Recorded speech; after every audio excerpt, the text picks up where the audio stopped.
We have David Riley, Director of Portfolio Strategies at Ridex Investments, which manages $12.6 billion in assets.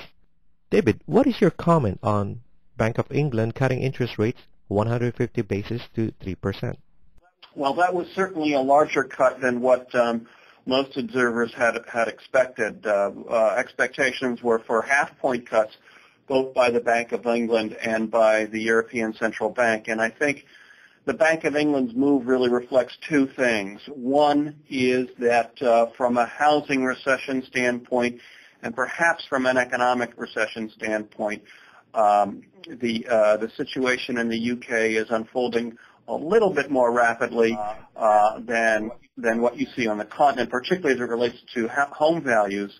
And secondly, I think the Bank of England is much more flexible, or is adopting a more proactive attitude about addressing the economic slowdown than the ECB, which, as we all know, has been extraordinarily tight, very unwilling to cut rates in the face of this economic slowdown, and that reflects one, I think, kind of a philosophical holdover from the old German central bank, which is really where the ECB comes from, and their single mandate focus, which is on inflation, as opposed to many central banks which really have a dual mandate, which is, price stability as well as economic growth.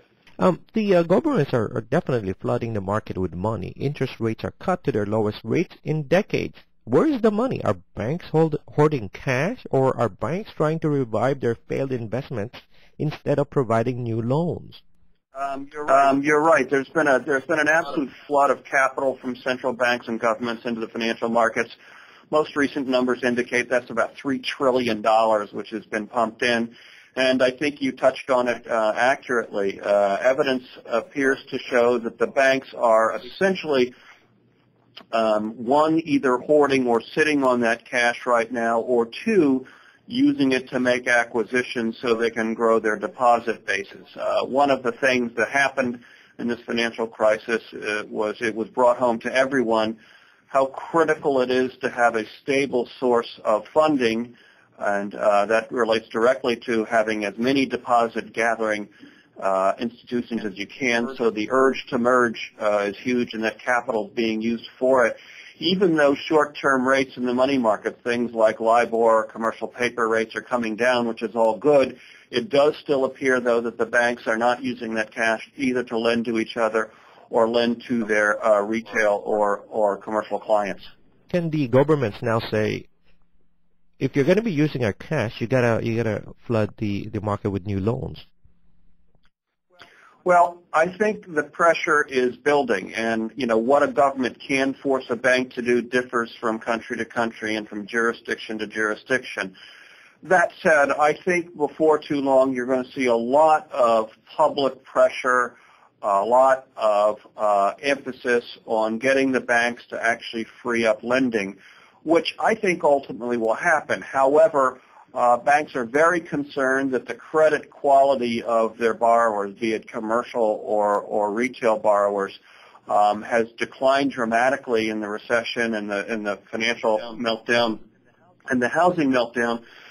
So while they're going to be slow to restart the lending, I think they'll do it, but I think it's going to be at rates that are a little bit more expensive than what have been in the past. You read a lot now about banks reassessing and repricing risk, and I think that directly relates to the decline in creditworthiness of their traditional clients. So I think it's going to be slow and halting, but I think slowly the banks, under a lot of public pressure, under a lot of pressure from the regulatory and governmental community, I think they will slowly start to lend. What would you recommend the banks do in order to flood the economy with loans? Well, I mean, banks have to lend, but they have to lend prudently and wisely, and I think they're going to have to be just a lot more stringent in their due diligence. Now, that may sound a little bit negative, but it at the end of the day doesn't preclude them from lending. I think credit availability simply isn't going to be what it was in the past.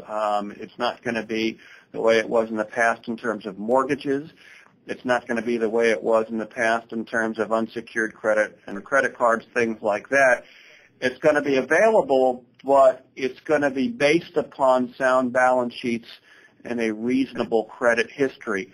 For many borrowers, that's going to take time to get back to that point. For other borrowers, they're going to be free to go. I think a good example of this is what you're seeing in lending for auto sales.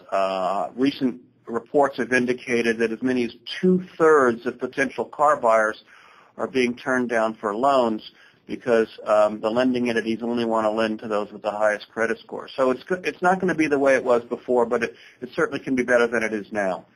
Great. That's David Riley of Ridex Investments in Maryland, and I'm John Hanna in New York.